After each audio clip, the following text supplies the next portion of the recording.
Imagínense por un momento una oruga que entra en su capullo. Ajá. Normalmente solemos pensar que allá adentro simplemente le crecen unas alitas, se despereza y ya está lista para volar. Sería lo lógico, ¿sí? Pero la biología de este proceso es, fascinante y la verdad un poco aterradora. ¿Ah, sí? ¿Por qué aterradora? Porque ahí adentro, la oruga literalmente se disuelve. O sea, sus propias enzimas la digieren. Wow. Se convierte en una especie de sopa celular, desestructura absolutamente todo lo que era, para poder reconstruirse desde cero y salir al mundo en una forma completamente nueva. Es una imagen brutal. Digo, no es un simple estirón o un cambio de vestuario temporal. Claro, no, para nada. Es un proceso de desarme y rearme que consume una cantidad de energía monumental. Y es curioso porque, en términos psicológicos, es la metáfora definitiva para lo que venimos a desentrañar hoy. Exacto. Esa sopa celular es exactamente lo que le ocurre a la mente humana durante la adolescencia. Y por eso mismo estamos aquí. Les damos una muy cálida bienvenida a esta nueva inmersión profunda. ¿Qué tal? Un gusto estar acá. Hoy vamos a sumergirnos de lleno en el trabajo de los investigadores Claudio A. Urbano y José Alberto Yuni. Específicamente en su libro Psicología y Cultura de los Adolescentes. Un librazo, la verdad. Totalmente. Nuestra misión en este recorrido es, cambiar por completo el lente con el que miramos esta etapa. Queremos armar un mapa de ruta claro para quienes estudian psicología y muy especialmente para las madres y padres que nos escuchan. Sí, esos padres que a veces miran a los adolescentes en casa y sienten que están conviviendo con un extraterrestre impredecible. Tal cual, imagínate. Y el objetivo central de Urbano y Yuni, a lo largo de estos 12 capítulos, es sacarnos de esa idea facilista, ¿no? Esa idea de que la adolescencia es una enfermedad temporal o un simple problema a resolver. O que todo se resume a un cóctel de hormonas alborotadas, que es lo que siempre se dice. Exacto, la típica excusa. Vamos a ver a lo largo de este análisis cómo la biología, la mente y las presiones culturales colisionan. La adolescencia es una metamorfosis necesaria y entender los engranajes detrás de ella, lo cambia absolutamente todo. Para empezar a armar este mapa, me parece fundamental que hablemos del tiempo. A ver. Solemos pensar que la edad es algo puramente biológico. O sea, tienes 14 años, tu cuerpo cambia y fin de la historia. Claro, la visión tradicional. Pero los autores en sus primeros 2 capítulos plantean algo que a mí me voló la cabeza. Y es que las edades de la vida son, en realidad, inventos culturales. Así es. Ellos se apoyan en lo que en la academia llamamos el paradigma del curso de la vida. Ajá. ¿Y eso qué postula exactamente? Lo que este enfoque postula es que la sociedad fabrica las etapas. O sea, la biología te da un cuerpo en desarrollo, sí, de acuerdo, pero es la cultura la que decide qué significa tener 15 años en un momento histórico determinado. Claro, el contexto. Exacto. El desarrollo humano no es una línea recta hacia el éxito, es un proceso lleno de plasticidad. Y cuando hablamos de plasticidad en neurociencia, nos referimos a que el cerebro se está reconfigurando físicamente, está haciendo una poda sináptica. ¡Una poda! ¡Wow! Sí, y eliminando las conexiones neuronales de la niñez que ya no usa para construir caminos nuevos y más rápidos. Es un interjuego constante. Para ganar nuevas habilidades, inevitablemente tienes que perder otras. Y el contexto lo dicta todo. Pensaba en un ejemplo muy claro sobre esto del primer capítulo.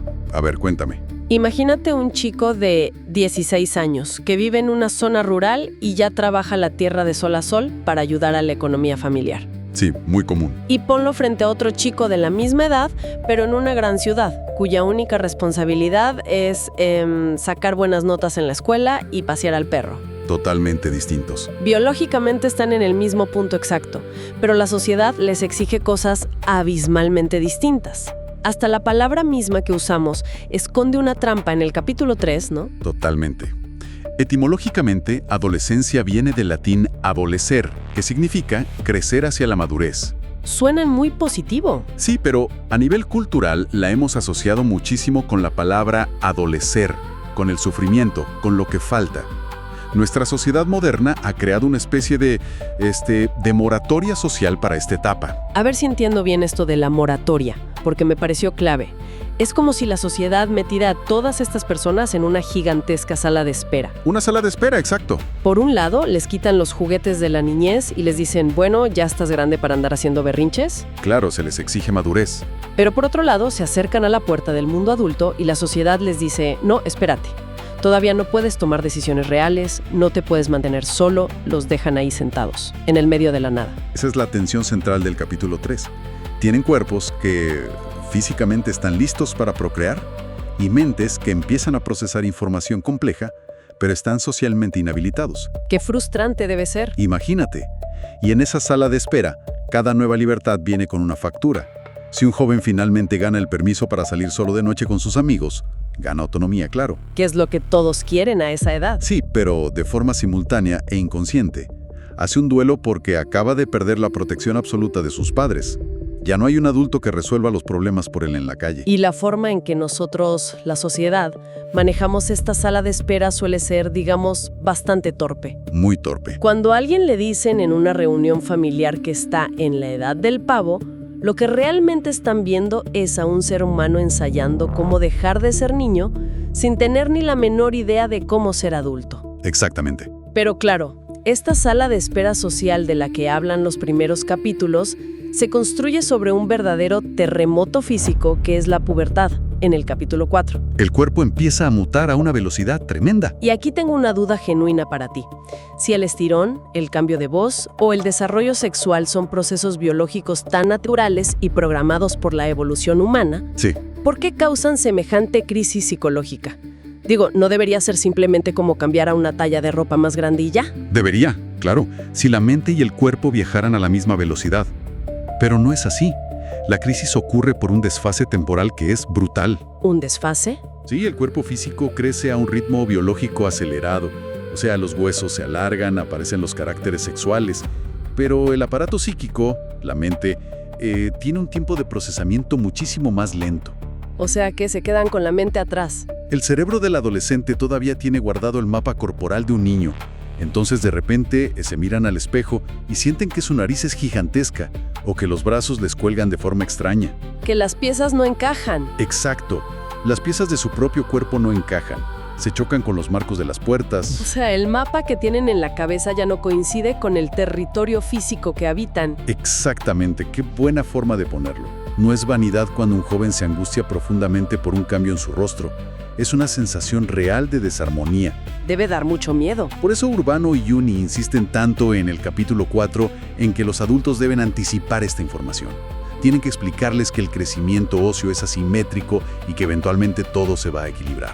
Necesitan saber que no se están deformando. Sino transformando. Exacto. Y mientras intentan reconocer a ese extraño en el espejo, el libro nos adentra en el capítulo 5 en lo que parece ser el núcleo del dolor adolescente.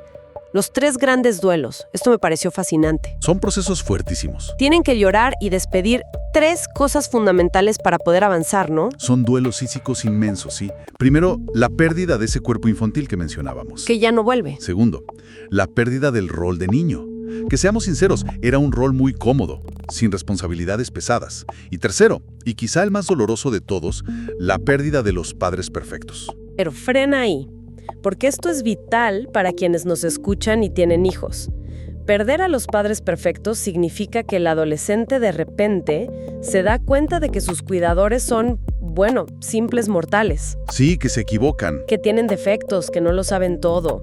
Entonces, para los padres que sienten que sus hijos de repente los detestan o los critican sin piedad todo el día, No es personal. claro, no es que los padres estén haciendo un mal trabajo, sino que es un requisito biológico y psicológico bajarlos del pedestal. Es un requisito absoluto para la supervivencia psíquica.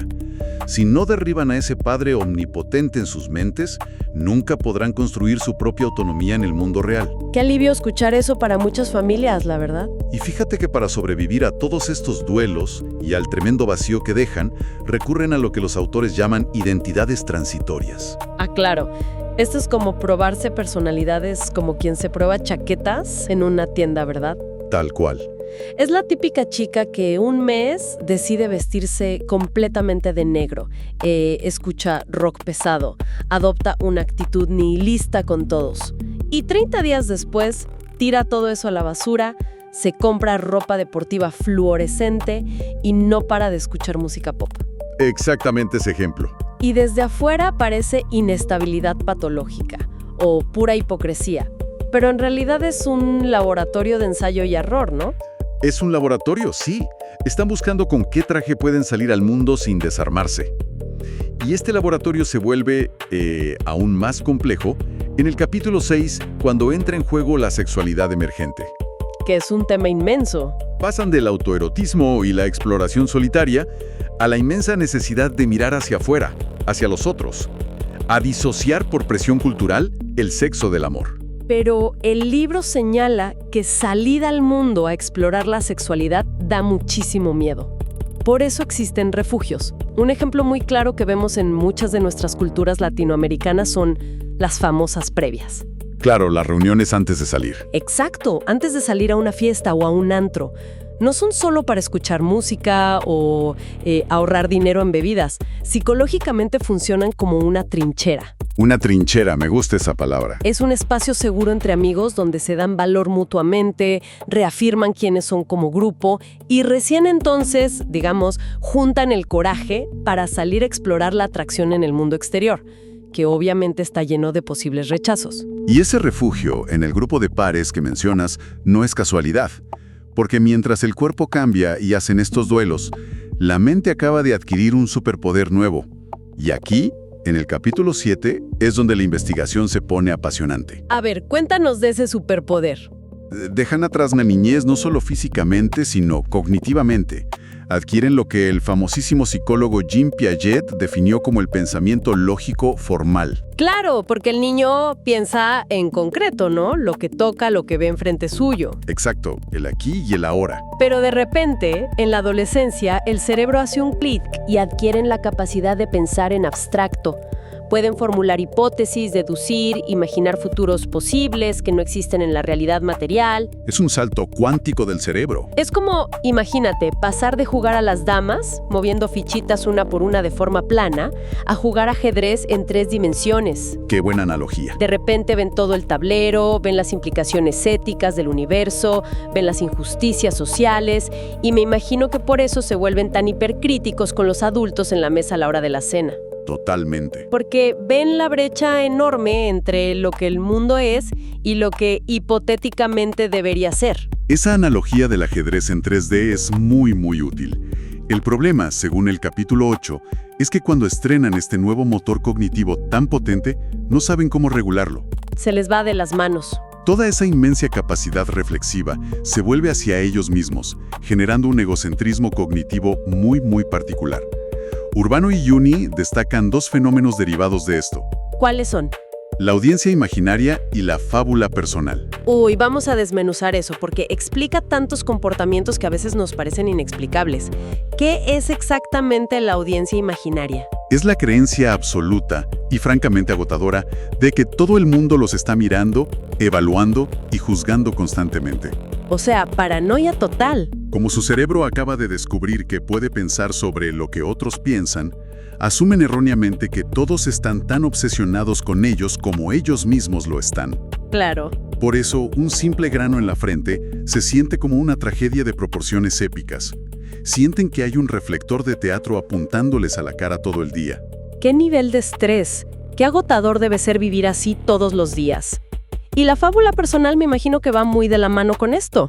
Va de la mano, sí. Pienso en ese chico que sufre su primera ruptura amorosa, se encierra en su cuarto a llorar desconsolado con la música a todo volumen, y si un padre bien intencionado entra y le dice, bueno, tranquilo, el primer amor duele, pero a todos nos pasa y se supera. Uy, el peor error. El chico lo mira con un odio profundo, porque él está genuinamente convencido de que su dolor es único en la historia de toda la humanidad, que nadie jamás ha amado y perdido como él.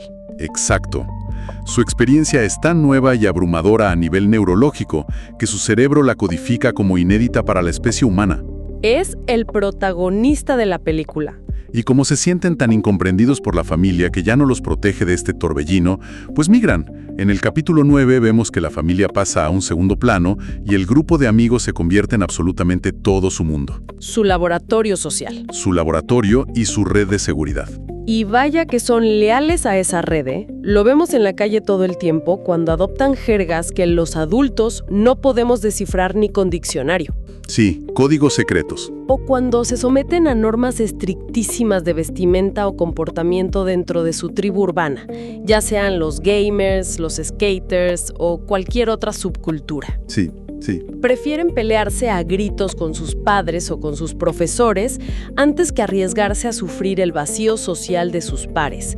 Ser exiliado del grupo para ellos es literalmente la muerte social. Es que para ellos pertenecer es sobrevivir.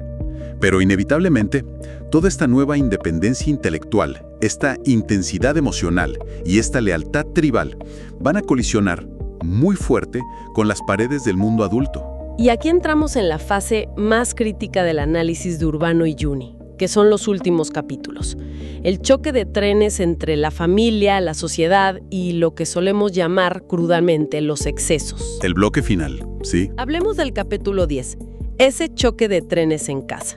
Porque el adolescente no está mutando en el vacío. Cuando el hijo florece, cuando adquiere esta vitalidad arrolladora y belleza juvenil, los padres generalmente están rondando la mediana edad. Una edad complicada también. Y escuchando esto, conecto unos puntos que me parecen vitales para nuestra audiencia. ¿No será que estamos ante un cruce de duelos? ¿A qué te refieres?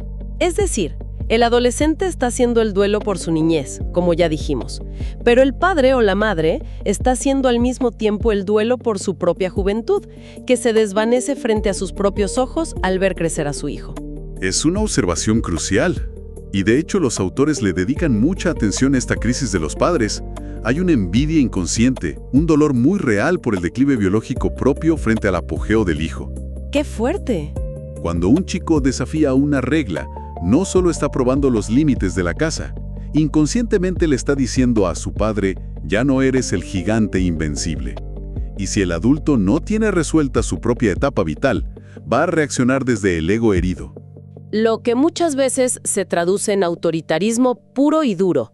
Un padre o madre que de repente se vuelve hiperexigente, que le critica la ropa, la música, las amistades y hasta cómo respira su hijo de 15 años. Todo le molesta. En el fondo, quizás no es que el chico haga todo mal, sino que el adulto está proyectando su propia frustración por envejecer y perder el control de la situación. Exactamente. Por eso el libro recalca en estos capítulos que la autoridad en esta etapa no puede basarse en la fuerza o en la imposición irracional. Porque chocan. Chocan feo. Tiene que ser una autoridad ganada, dialógica, basada en el respeto mutuo. Porque si el hogar se vuelve un campo de batalla constante, el adolescente sale a buscar validación en una sociedad que, como vemos en el capítulo 11, es extremadamente cruel. Y ahí entra el peso aplastante del consumismo y la globalización de nuestra época.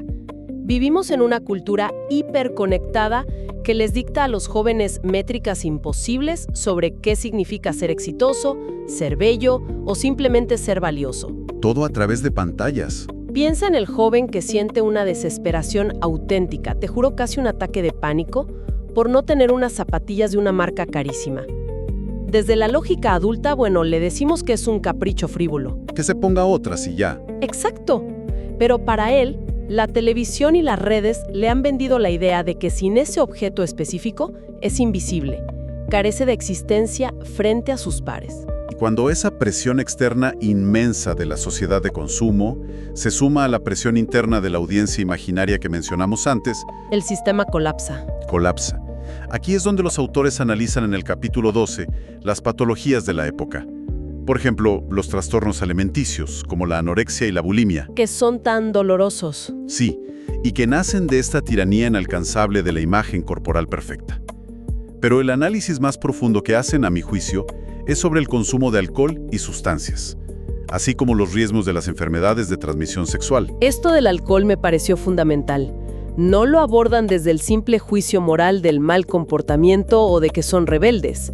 Definen a estas sustancias como suturas psíquicas. Me gustaría que profundicemos en ese mecanismo porque cambia la perspectiva. ¿Por qué el alcohol funciona como una sutura para un adolescente? Volvamos a la audiencia imaginaria por un momento. Imagina que tu cerebro te convence, a diario, de que hay 100 personas criticando cómo caminas, cómo hablas y cómo te ríes en una fiesta. Me paralizo de la ansiedad. La ansiedad social es paralizante. El alcohol, a nivel neurológico, deprime el sistema nervioso central, o sea, apaga temporalmente esa hiperactividad cerebral. Es un anestésico emocional. Ah, claro. Muchos jóvenes no toman porque les fascine el sabor amargo de la bebida. Toman para silenciar las voces de esa audiencia imaginaria, para pagar la culpa de estar transgrediendo reglas y para poder encajar en las altísimas exigencias de rendimiento que les impone el grupo. Usan la sustancia para apagar el reflector que sienten en la cara todo el tiempo. Claro, tiene todo el sentido del mundo.